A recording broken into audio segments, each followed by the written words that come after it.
Welcome, one and all, to another edition of the Defo Show with Lubie here on the 5 Reasons Sports Network, brought to you by Water Cleanup of Florida. It's funny, I've been talking about this the last few days, the last few weeks, actually, as if anyone's ever met me before, you followed us for years, or you're new, you can sort of tell anxiety is something that my voice, my manner of speaking, exudes. And when problems come up, especially with the home, because I'm not Mr. Fix-It and I'm not, in control of it, it ratchets up my anxiety. It ratchets up my stress levels. And I've talked about the fact that I know Water Cleanup of Florida is out there allows me a little bit of relief. And it happened again. We look up at the roof, my wife and I, our ceiling. We noticed some spots. And I started to get anxious because I don't know what that means. This is the room my wife works in. She's the love of my life. If it is the scary word with MOLD in it, that's not a good place for her to be. Even if it's small, she probably shouldn't be in here. So I start, getting anxious. And then I remembered, oh wait, Water Cleanup of Florida handles mold. Now, we talk about daily that you can reach them 24/7. This is late night, early morning. So I'm like, okay, babe, you know what? I'll reach out to Water Cleanup, and we'll try and get him out here and just see what it is.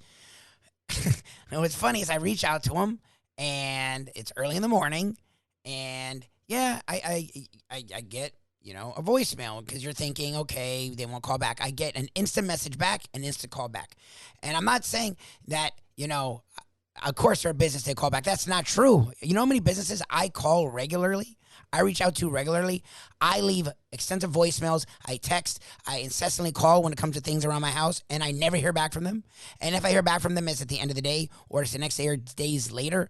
To me, the fact that I got a message right away saying, we have you, we will get back to you, and before I'm even responding to the message, I'm already getting a call to make sure I'm okay, make sure my house is okay, and what can they do to fix the problem. Which, to me, I believe them when they say it. But again, you never know until you personally experience it.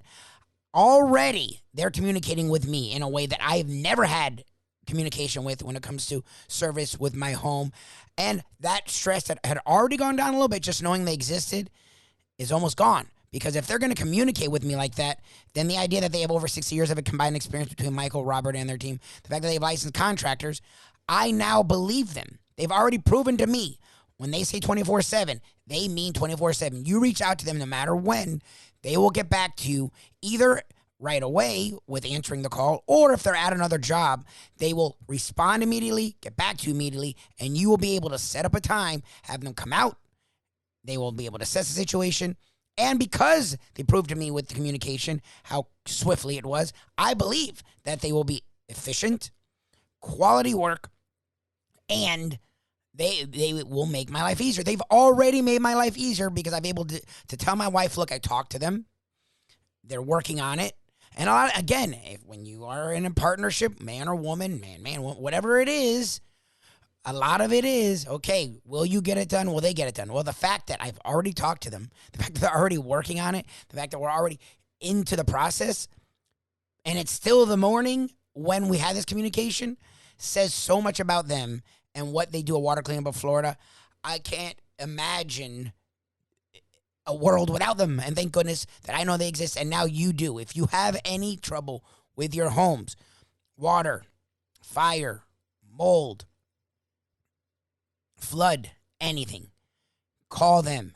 Water Cleanup of Florida, 954-579-0356, 954-579-0356, WCUFL.com. When they say 24/7, they mean it. They will either answer or get back to you instantly, where before you even try to respond, they're already calling you to make sure you're okay, your home's okay, and they are on the job to alleviate any and all stress and any and all problems with your home. If you mention 5 Reasons or Lubie, 5 Reasons or Lubie, they will give you a free inspection during business hours. You check them out on the socials, Facebook, Instagram, and Twitter, Water Cleanup FL, Water Cleanup of Florida. They'll not only clean up your schmutz, they'll put your mind at ease. Now, when it comes to sports in South Florida, our mind has not been put at ease over the years outside of the Miami Heat, between the Dolphins and the Marlins and the Panthers and the Canes. Throw the Canes in there. It's been stressful. Thank goodness for Water Cleanup of Florida, because in our real lives, outside of sports, they make our lives easier because our sports teams don't always do that. Today, it was a Kickin' It Old School Wednesday with Tony Segreto, and we got into talking about Defo, Tony, myself, talking about looking at the Stanley Cup Finals and what the Panthers have been and what they were supposed to be and what ended up happening. Talking about the Marlins. We started talking about Derek Jeter, who Derek Jeter was supposed to be a guy that came down and saved the Marlins.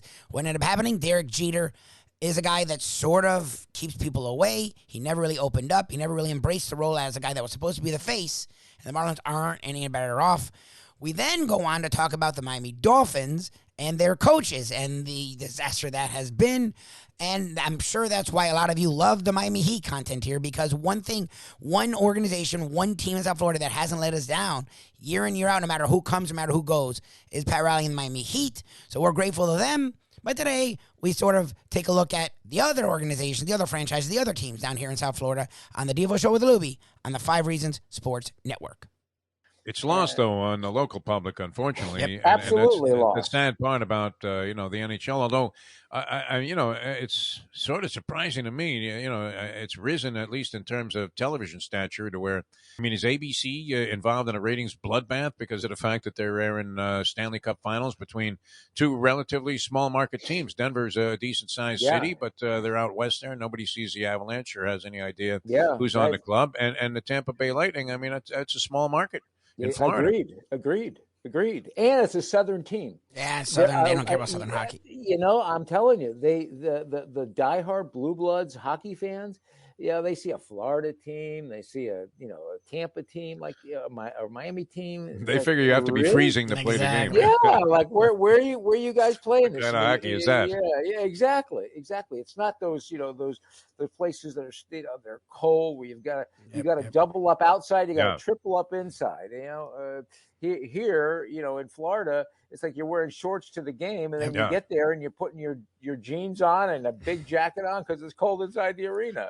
You got to keep the ice from melting. Now, what was your thought on this? Because you followed this story along with me, and that was that original groundbreaking kind of press conference about what the team was going to be like and how it was going to be structured and the philosophies behind it. And there was all kinds of speculation about whether hockey would make it here, as there was with baseball. We already had football. That was it. Basketball, you thought was going to work in South Florida, and it has for a lot of reasons. Do you think hockey in South Florida as an entity is further along than you thought it would be, is far behind where you thought it might be after like 25, 30 years? Or do you think it's right about where you anticipated, just being greeted with, some fans, but a lot of indifference?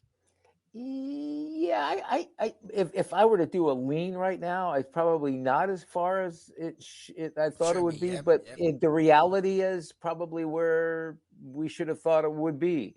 I think the problem we have is that, again, we're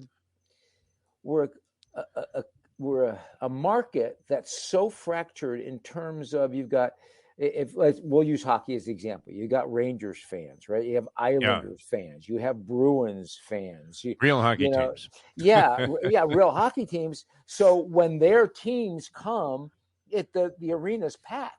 And Toronto and Montreal also. Yeah, exactly. Especially this time of year. So it's a great arena. It's a great place to go to a game. It's all right. Easy access in and out, easy to park, easy to get into. Yeah, it's just terrific. But again, it's like the Marlins. You've got Yankees fans, you have Red Sox fans. I'll go through the whole list. And unless those teams come to town, we're going to be shooting plugs into an empty stadium. It's not going to happen. Baseball tantamount to a disaster here. And now all of a sudden, this is what I think is very funny. And again, Jeter is the GM, and he is to get that man to smile or to get him to be affable was like next to impossible. You had a one-on-one with him, right? Yeah. He was, and this was my take. He was the president of the team, though. He had GMs working for him. Mike Hill was in that capacity. And Kim Ang. So forgive me for that. So the time I interviewed him, He could not have been nicer. It was nice. Right. It was nice. Kind. He was greeting fans, though, that might buy but massive amounts of season tickets. No, but he was no. But you felt like he was always keeping you and everybody That's else. what Defo always said.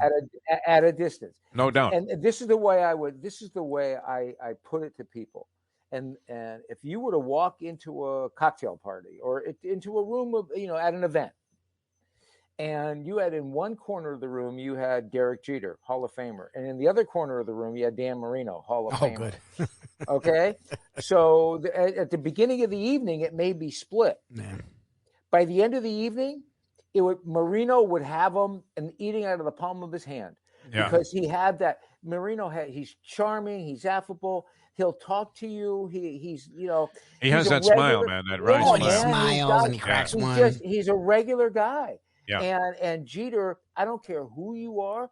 I mean, there's a fence around him. That's funny. But what I think nobody ever knew what he was really thinking. I mean, to end my story, his teammates felt the same way. His teammates felt exactly. They loved him on the team as a teammate, but in terms of beyond that, it was. But here I see him now on Subway commercials, smiling and laughing, and Well, everybody's going to Subway and getting fat, including Serena. Apparently, God, you just she'll won't get let blown that off go. the grass in Wimbledon. God forbid. It surprised me, Tony, from this standpoint. Are you not fat? Aren't you telling me you're fat all the time? He's lost weight, though. He doesn't go to Subway. Yeah. I mean, you know what? I'm not playing Wimbledon either, Tony. I'm out there playing Dr. Jerry, who has 2 bad knees that need to be amputated. I mean, and is also going blind. I heard you. How much weight have you lost? I heard you lost like. No, I lost this weight a couple of years ago, so I'm okay. No, I'm feeling pretty good about things. That's not the reason I'm just surprised. Like you figure a great athlete coming back, might be in shape, after being out. Come on, you're the boxing aficionado. How many boxers did you see come back in shape when they got in the ring? Oh, I mean, a lot of times they did. I would disagree with that. Really. That the guy would look like he was in shape, but he may not have had it anymore. There was. Well, maybe she's not in shape, but she does have it. We'll have to find out. I'm betting against it, Tony. Yeah, every dime that I have in my pocket, listen, I don't. Do I think she's going to win it? I don't think she's going to win it. But I want to get back to your Jeter thing, though. Go ahead. A little bit, because I thought it was a reflection of what happened. Where, if a team wanted to become irrelevant, they should just go ahead and have that kind of sheltered culture and position in town where, and they did. We were talking about it the other day. Lubie and I, they feed us Jeter. We were the flagship station there with 940 wins of the Marlins. So, we requested a Jeter interview, and he was going to do like 3 radio stations. So he came on our show, right?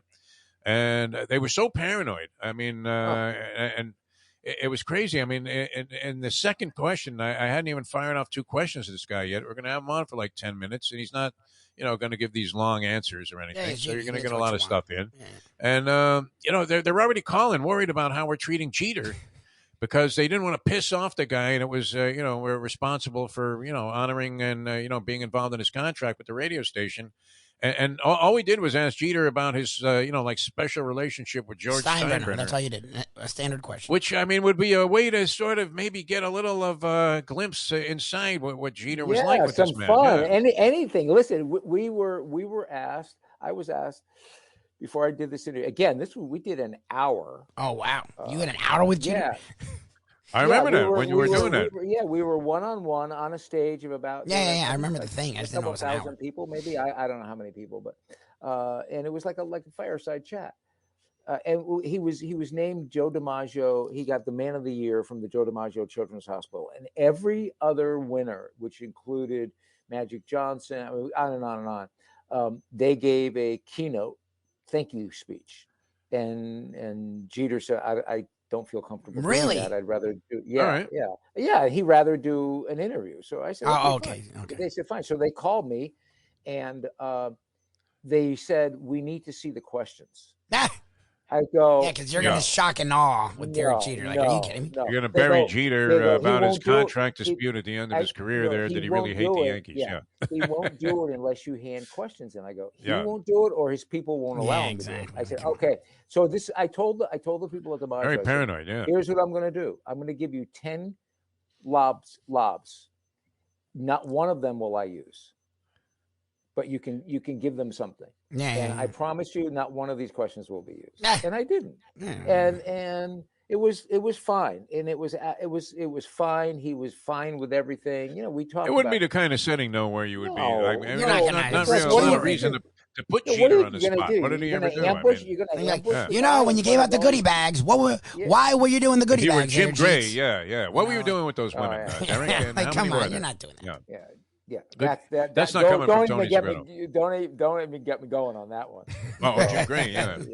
Well, there's a time and a place for stuff. I mean, there's some classic incidents, where, you had a guy and he was at a press conference after a ball game with Jimmy Calhoun, and he was pressing him about how, he's the highest paid state employee. How does he justify this for coaching basketball? And, okay. If you had, gotten Calhoun to agree to an interview where he said, hey, nothing is off limits. I'm going to give you like the straight account of everything that's going on with the UConn program and me. Okay, that's fine. But after the ball game, I don't know that it's appropriate to kind of like steal a limelight like that. And Jim Gray, still to this day, I will despise him, not only for the lame boxing interviews, but that Pete Rose thing.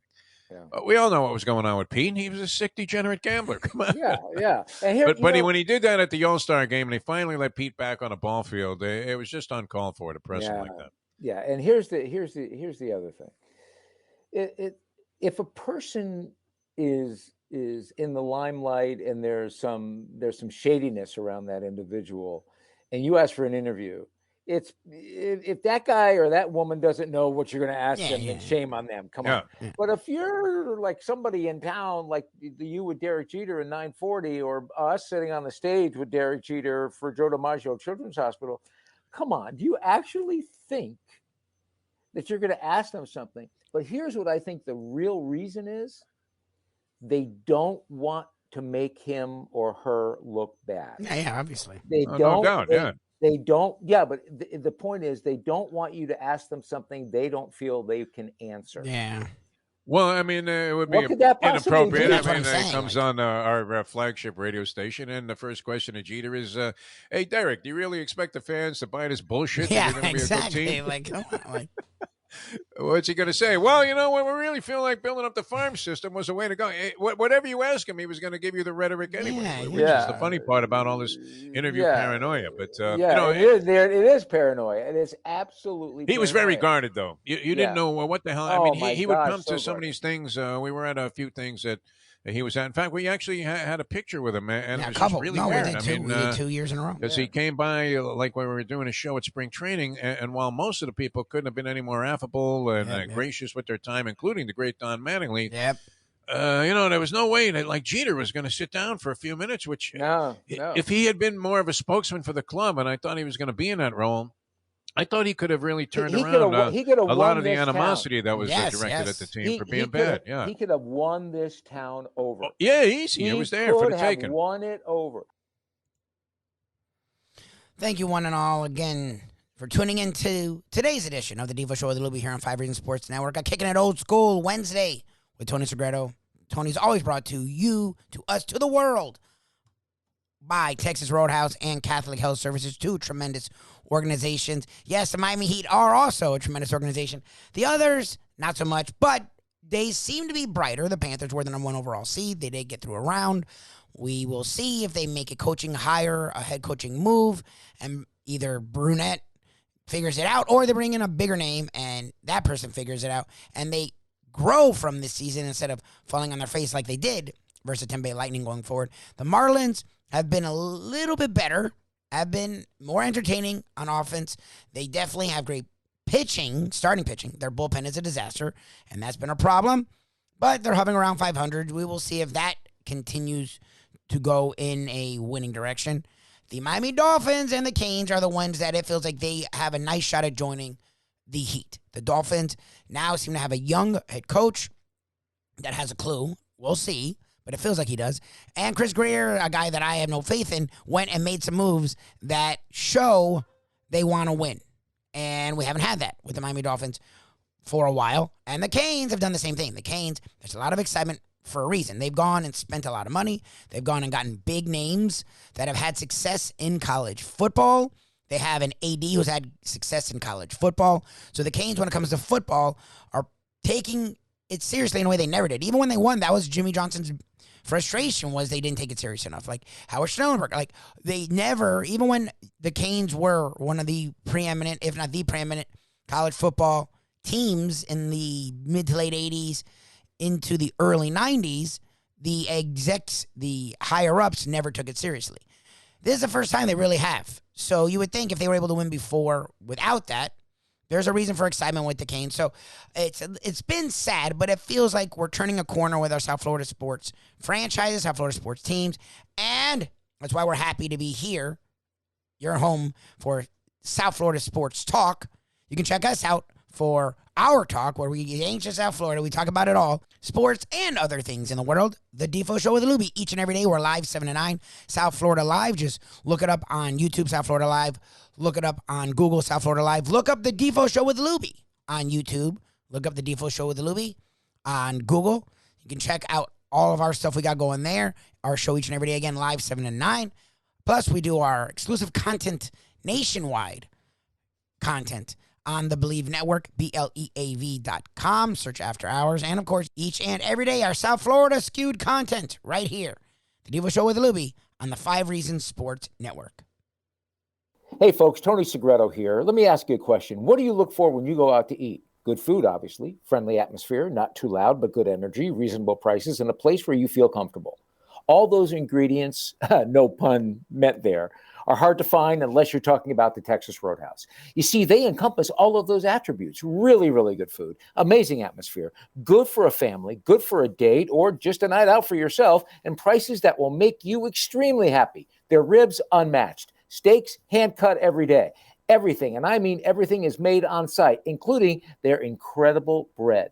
It's the one day, folks, that you can forget about low-carb diets. Trust me when I tell you, Texas Roadhouse, your restaurant, your destination when you say, where should we go and eat tonight? These days, we're all looking for comfort anywhere we can find it. Thank goodness for Landlubbers Raw Bar and Grill in Plantation, because they are making sure you are as comfortable as possible. First of all, they're not only open for delivery and pickup. All you have to do is go to landlubbersbarandgrill.com for both pickup and free delivery. You're going to have the best wings in the world. You're going to have a great burger. You're going to have their amazing soups. Again, Landlubbers, Raw Bar and Grill. It's nice and easy. Just go to landlubbersbarandgrill.com for both your pickup and free delivery. Thank goodness for Landlubbers for making you always feel right at home. Hey folks, Tony Segreto here. You know, since day one, Catholic Health Services has been part of Old School. And since we've started letting people know about them, it's changed their lives. You see, Catholic Health Services, while being recognized as one of the top places for stroke rehab in the country, it's also about a group of people who not just excel in what they do, from the doctors to the nurses to the therapist, on and on and on. It's how they do what they do every single day that separates them from the pack. They do it with a passion, unmatched, and the inclusion of family in every step of the process. Trust me when I tell you this. If you want the best, unmatched rehab with a special group of skilled, caring people, there is truly only one place, and that one place is Catholic Health Services.